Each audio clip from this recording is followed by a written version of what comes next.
JJ Humphrey. We're back on Elephant in the Room. Hey guys, we're in a little different spot today. Came up here to a filling station, a convenience store to shoot this today. I'm here in Stillwater, and we were going to be at a home, but they do not want filming at that home due to there's some victims there, and they didn't want to get filming, so that we didn't want to put those victims in a bad spot. So I just came up here to the convenience store to sit down and have a good talk with y'all today and just to inform you about what's actually going on. Guys, I want to tell you this may be one of the most important things that I've worked on. I don't think a lot of people are getting what's actually going on, so I wanted to explain it. I'm going to kind of go through about 3 grand juries, but I'm going to start and go with the one that we currently have. So, just so you know, we had a grand jury. That was the first one in 25. It got killed. It's not actually killed. It's still on appeal. Second one, still on appeal. Started a third one. Now, guys, you got to know, you got the judges, you got the DAs, you got the court officials. I mean, like the Supreme Court officials. You got the elected officials. So you got all of these different groups coming into this thing trying to kill it. Now, why would all these government officials, why would these top ranking government officials so publicly go out and try to kill this thing? That's the question that we should be asking ourselves. So here we are right now in this third grand jury. That's where I'm fixing to go back to, is back to a meeting to teach people how to get signatures, to talk to people about why we need signatures, what we're trying to do. So this third grand jury is a group of parents here in Payne County. So again, the reason we chose Payne County, there is a lot of things going on with this court system that is wrong in this court system that are so easy to see. They're obvious. And again, let's just start on that Jesse Butler case. I mean, they bring him in. He's got videotape, all right, of him doing the actual rape act. He's been charged with multiple rape crimes, sexual crimes, strangulation, etc. They were going to offer him, my understanding, 77, 78 years. And guess what? They come into court and turn around and give him 150 hours community service. Now, guys, anybody can see that is horrific. I mean, that is just grotesquely, hey, what the Humphrey is happening right there? I mean, that's the question.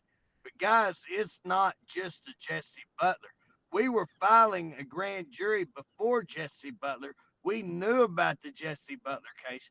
But guys, we got multiple cases like Jesse Butler. We've got the DA case that had 150 hours of, not 150 hours, 150 videos of child porn, who would have never, I believe he would have never been convicted had it not been through the efforts that we're doing. Guys, we've already seen the district attorney resign. My understanding is first assistant going to resign.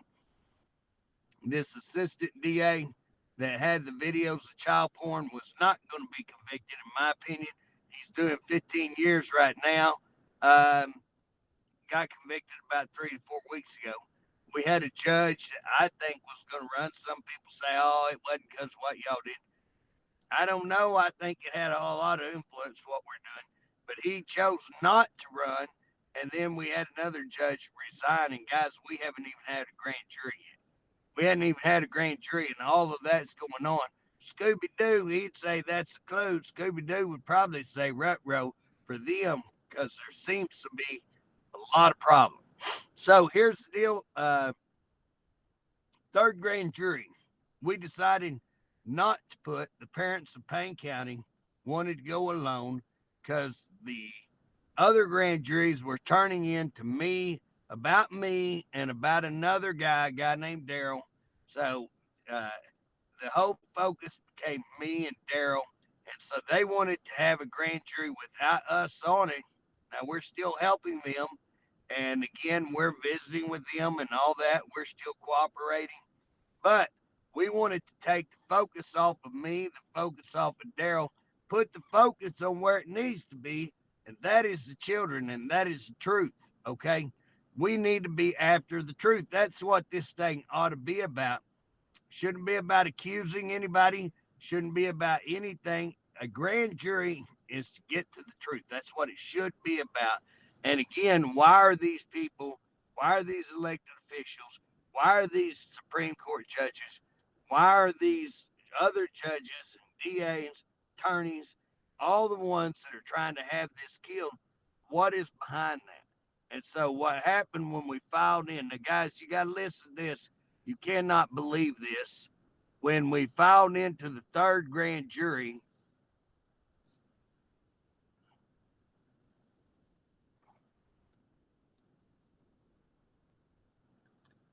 when we filed into that third grand jury, sorry, we had a technical problem there. I think we got that up in the sun. We got our phone up in the sun. I think it's trying to get a little hot, I believe is what the problem was. But anyways, when we filed this third grand jury, what happened was that these attorneys for McCall and for Kyle Hilbert and for judicial complaints, and I want to stop just right there for a second. Judicial complaints are supposed to be over the judges to make sure that the judges are not violated. So when you have something that the judges do that is wrong, judicial complaints is where you go to air that out and get resolution and get accountability. Well, now tell me how the judicial complaints, we named them in the grand jury, in that second grand jury. And so the reason, because they wouldn't do their job. But now they're going to file in to try to quash grand juries. Now that's insane. How is a group that's set up to make sure that the judicial follow what they're supposed to now going to try to kill a constitutional right, try to kill that? That's insane. Them being involved is, again, I believe is criminal. But here's what's funny. They filed the grand jury. I'm not on it. So here they come. These lawyers are writing me an email saying, we want a copy of all this. We want a copy. I didn't respond to them. I started writing, hey, y'all can kiss my hiney. But I didn't. I just kept my mouth shut. And what happened was they forgot that I was on this email chain. And so they start talking back and forth on this email chain about how Judge Reese recused from there, how that Judge Rowe is already appointing Judge Mine, which is the same process that happened the last time in the second grand jury. So here we are in the third one. The parents of Payne County, not me, file in on that, and we turn around and we see them, these lawyers, writing each other on an email that they thought was just them. And they're talking about, hey, Judge Reese already recused. Judge Rowe's got it. Judge Rowe's going to appoint Judge May. And they're going, great, we've got our judge. Great, we've got the judge we wanted. Okay. The guys, first of all, the court has to, when Judge Reese recuses, it's got to go to a judge of what they call the administrative judge. So it goes from him to the administrative judge. When they do that, they have to record that. It has to be on record. That's the law. Okay. They also had to notify all parties. That would be the parents of Payne County. They'd had to notify them. Now, this is the same problem we had in the second one. They recused, no notification, no transfer notice, no nothing. Then that administrative judge would have to recuse and send it to the Supreme Court judge, which would be Judge Rowe. Now, he could not do anything because in the last one, he was named it. In the last two, the first one and the second one, he was named. In this third one, he wasn't named. So he could appoint Judge Mai in the third one. In this current one, he could appoint her because he wasn't named. But here's the problem. Judge Reese recuses. You can't see where it went from there. There is no other recusals. There are no transfers. There are no notices. There are no services. There's nothing. Guys, that's illegal. That is wrong. You can't just do things willy-nilly in the back alley, quietly slipping around, doing your thing, not putting it on record, not following the law. That's what these people are doing. And then they appoint Judge Mai, and these lawyers are, oh, great, we got our judge. Okay, what's that show? It shows absolute favoritism. It shows this whole thing is a setup. Okay. Now, Judge Mai, because we caught him, here's what's funny. When they figured out that they were on the email chain, they filed in there and said, recall all the emails. Well, it's too late. We got a picture of that too, showing that they wanted to recall. Now they're saying, oh, we were just talking about how we were happy because the process is speeding up, because this is going to be fast. Yeah, if that's truth, then why in the world would you want to recall that? That's such a lie. They're such poor liars. They got caught with their hand in the cookie jar. Now, what does that mean? It means that they are all in it together.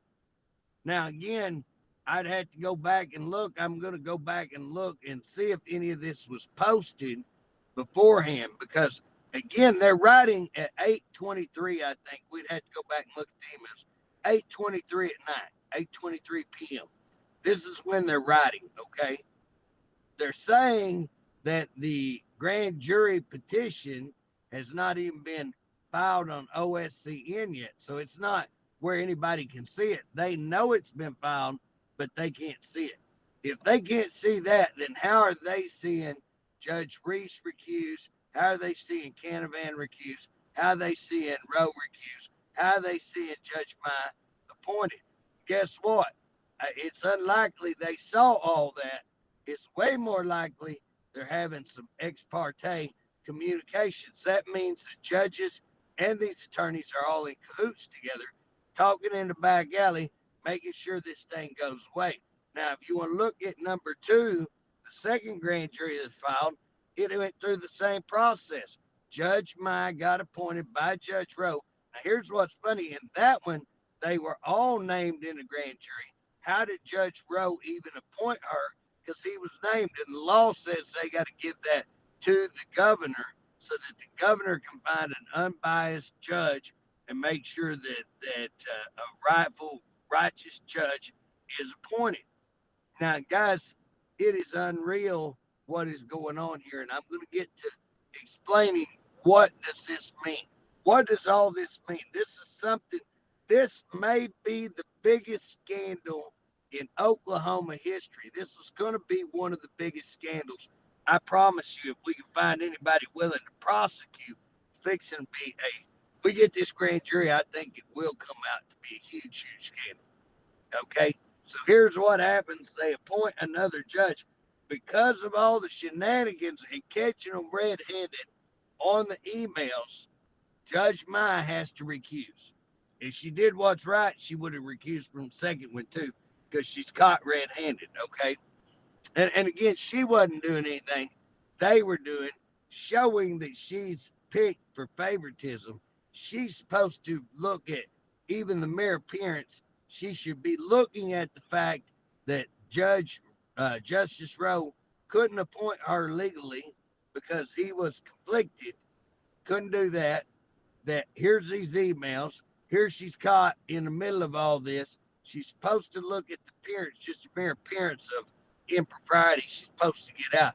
Guess what? They didn't serve notice. They didn't record anything in the record. They improperly appointed her. They caught her on all of these emails. Guys, she's dead. Banger has no reason why she wouldn't disqualify herself, but she didn't disqualify the other day. So here we are back on the third one. We had to get a new judge, Judge Ogden, Oklahoma County. Judge Ogden, Oklahoma County. Now, I've not always been agreeable to Judge Ogden in my times to meet him. He seems like a decent enough. He seems okay. But there are many things that I disagree with Judge Ogden. There's plenty of things that I have disagreed with. But here he comes in, and I got to agree 1,000%. He finally walked in, stepped in, and did what nobody else has done. did what he should have done.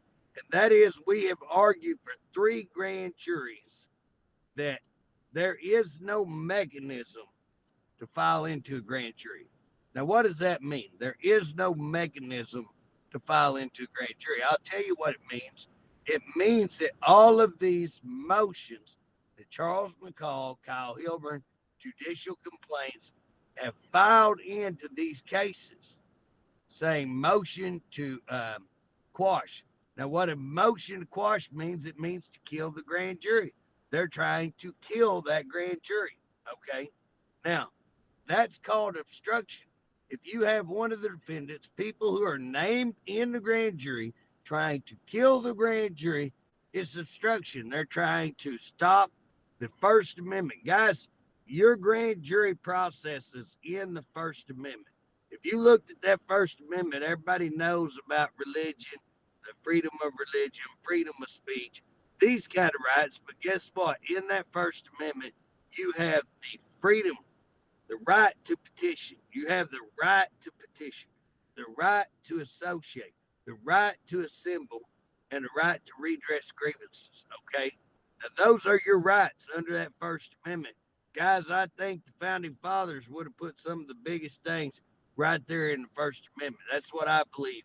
I think they put some of the most important rights and freedoms in the First Amendment, and they put that grand jury petition there because it's one of the most important, because that's what we have to make sure that our government, our judicial, all the branches, every branch of government, whether it be, our government body, the legislative, whether it be judicial, or whether it be executive.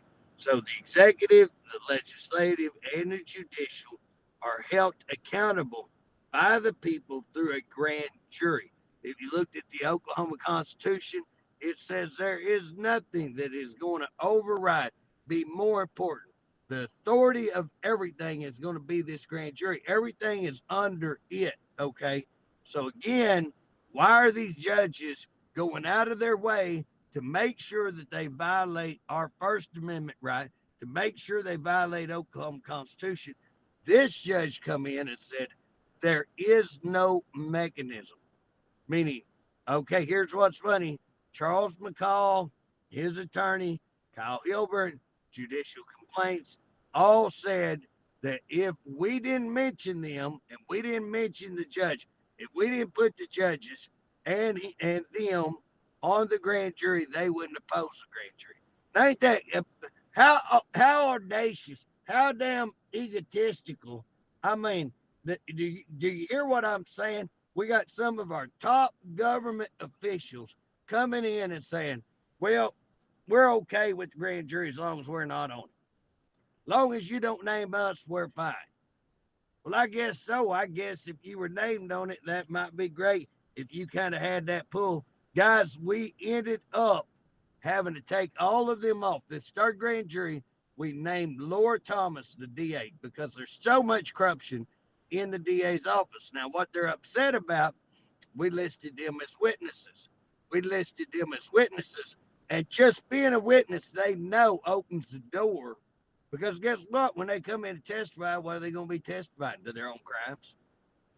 They're going to testify to, well, hey, we stopped investigations. We stopped this grand jury. We did all these things that we shouldn't have been doing. That's why they don't, they know, hey, this is problematic for them. This is problematic. They know it's problematic, and that's why they're trying to shut it down. That's why you see a Supreme Court judge willing to take his own case. So horrific. I mean, guys, this is gross misuse of justice, gross abuse of their power, gross abuse of their position. They know it's wrong. Any judge would know it's wrong to rule on his own case, to appoint somebody in his own case, to make decisions in his own case. This Judge Rowe has done all of those multiple times. Multiple times he's done it. Guys, you can't get no grossly misconduct, I believe criminal. And again, I'll explain that to some degree why. But guys, here's where we're at. We're going to get the signatures. We've been approved for the grand jury petition. Right now, we get the signatures. If we get the signatures, that is limited to uh, uh, Laura Thomas's office, the district attorney's office. But guess what? She's been involved in trying to stop a grand jury by arresting in the first one. They arrested one of the main organizers. And guess what? I think we can prove no problem. I don't think there's going to be any issue proving that attorneys and judges got together, formed a conspiracy amongst four of them or so to actually falsely arrest a person, Daryl Doherty. They knew it was wrong. They knew what they were doing. They conspired illegally to abuse their office, to falsify records, to falsify information, and they had him arrested and they had him charged with $1 million bond. Guys, that was Laura Thomas's office involved in that. So I think we can bring all of that in.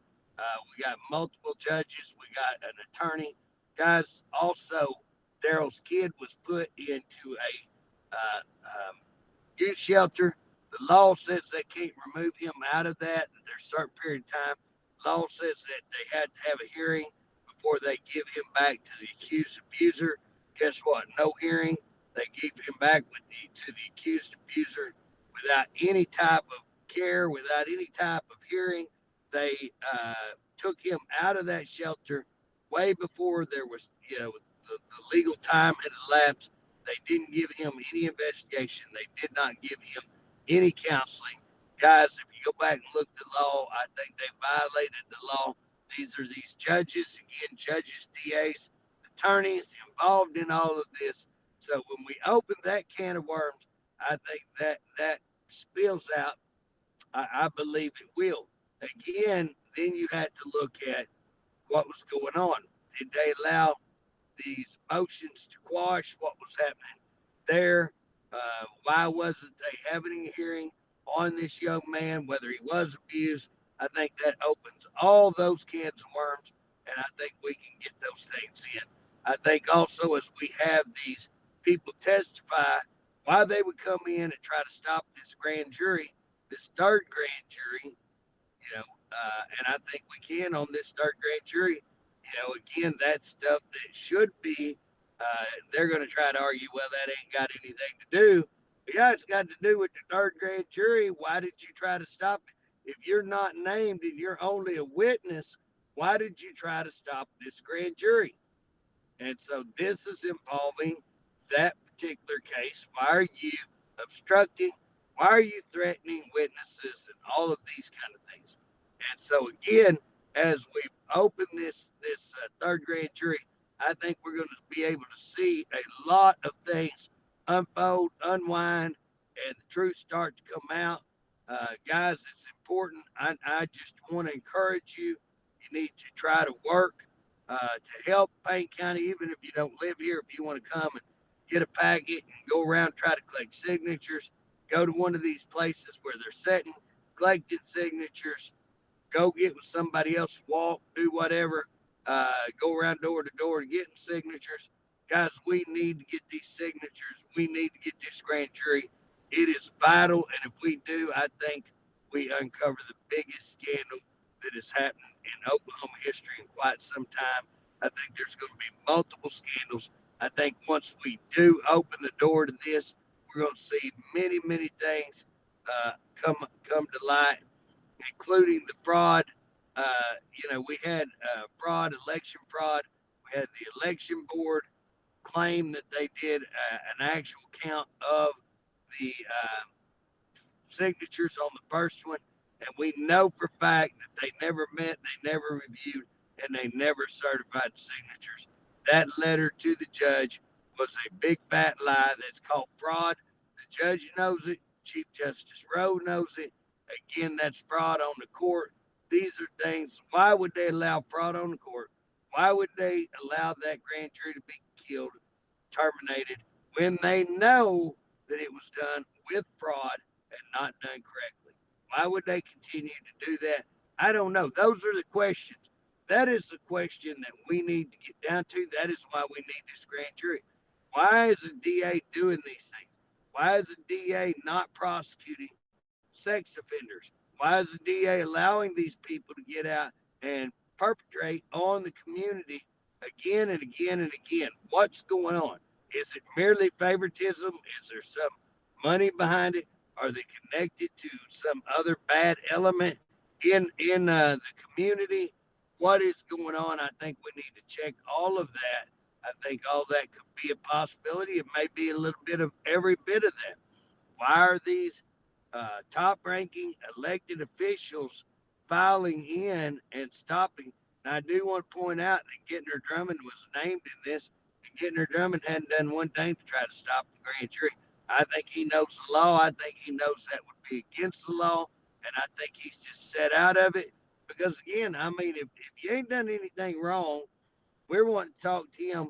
Why haven't you investigated the stuff that's been brought to you? Why haven't you taken action? Did you stop grand juries? Did you obstruct? Did you refuse to investigate places where you should have? Now, is that illegal? It's possibly illegal. It could be illegal. Again, maybe he comes in there and it's not illegal. That's what we need to investigate. Was it illegal? Was it wrong? Why did he do it? Why would you not investigate crimes of kids being molested, crimes of the top ranking officials ignoring that, these kind of issues? And he chose to do absolutely nothing when he had multiple evidence. He had a lot of evidence showing that there was a problem there, and he refused to take action, as well as he killed a couple of grand juries into Payne County cases where kids were being abused, and he ended his office, ended those grand juries. We want to call him on record. Why was the grand jury approved, and why did you kill it where kids are being abused and continue to be abused, and you did absolutely nothing? This is all good questions. It's questions that need to be asked. Guys, that's what we're going to be doing. We're going to be doing all of that. Hopefully, I'm going to go back down the road, help them get signatures, help them start trying to really make certain that we come in with the proper amount of signatures where there's no guess, there's no maybe. I suspect they'll do all the foul play they can. We're going to have to get big enough numbers so that can't happen. So, guys, we want you to help. We want you to be a part of. We want you watching this thing. Again, I think it's the biggest scandal. When we say no mechanism into the courts have used, they call that under the color of law.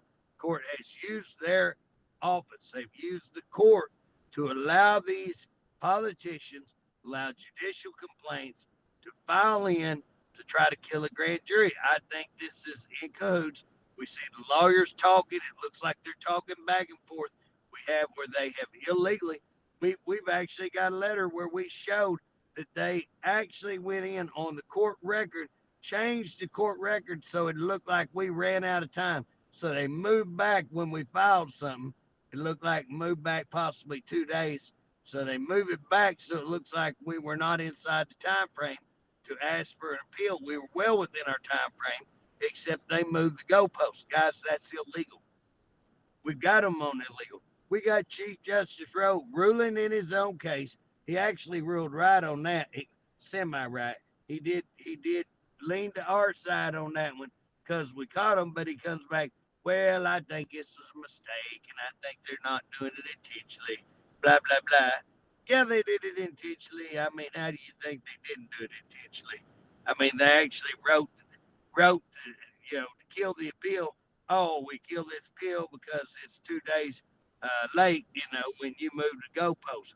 Ain't that funny? Like we caught you talking behind the back alley. We got you back there behind the back building having conversations with each other, talking about how the judges are acting inappropriately, how they're appointing without notifying anybody, how they're appointing another position without notifying anybody, without proper service. Again, it's all right there. We got them dead banger. Dead to rights. They did it. There ain't no questioning. And this Judge Mai still going to leave herself on the bench in the second case. My gosh, I can't even believe that she would do that. You want to talk about issues, guys? Corruptness. It's our judicial is corrupt. They're corrupt with our government. It's time we pointed out, guys, join me. Let's take back Oklahoma. That's what I'm doing. That's what it's about. That's why I'm running for lieutenant governor. This is all the stuff that's about me running for lieutenant governor. This and much more comes out on this case. So y'all keep a tune. Hey, I'm going to get off here. We're going to end a little bit early. We normally go an hour, but we're going to end in about, I think we're close to the 30-minute mark now. I'm wanting to end because I got to get back to this. I was hoping that we would be able to interview people and that you could hear from people directly why they wanted to be involved, some of their cases, something that would possibly interest everybody, I think. But I understand why they don't want video air. We don't want to have problems. Several of the victims, there are a bunch of victims that haven't come out yet that are unknown right now, and I understand they want to keep their identity, and I really don't blame them. Look at what's happening in that Butler case. Look at how those victims were treated. I mean, they violated the Marcy's law. You want me to tell you who violated Marcy's law? That's the DA. The DA is supposed to protect. The DA is supposed to protect dignity, treat victims right, and make sure that they are made whole. And guess what? They're the ones putting the victims on the stand, keeping the victims up there for hours at a time, trying to belittle them, trying to make them look bad, trying to make their families look bad. Again, that's what Kelsey Briggs is all about. The DA violated that. Why in the world would the DA treat victims in that way? Put the victims on trial. You talk about a sorry DA. Sorry woman right there. Sorry individual. She needs gone. She's already announced her resignation, but she needs held accountable for her criminal acts. I think that's my opinion that she's gonna have criminal acts. She needs to be held accountable. Guys, I appreciate all y'all. Y'all stay tuned with us next week. I'm going to try to bring a story about some taxes over in the northeastern part of the state. Man, there's a lawsuit going on over there where an individual was hired by the tax assessors, private individual, private LLC, I think. Anyways, an individual was hired. He started going out and doing the tax assessment. I don't know why you need a tax assessor if you're going to hire somebody else to do it, but he started doing it, and taxes went up astronomical. My understanding, they got some of the highest taxes over there, possibly Mason County. Got a lawsuit going on. I'm going to try to get in. I've been trying to keep tabs on it. I've kept my ear to it. I've been involved in a little bit, just finding out what the issues are, trying to help anybody that we can with that. And so, again, we're going to bring some people on if possible and bring you that story about how this is actual abuse. I think she's going to win. I think the individual filing that lawsuit will win hands down. I think it looks pretty good. And it's going to be huge for the entire state of Oklahoma because it's going to show how these tax assessors can abuse their position and how we as a state, citizen need to hold them accountable and need to make sure that we are not overtaxed and that we don't allow the county to act in this manner. So y'all stay tuned next week. We'll try to get you that story. Have a good day.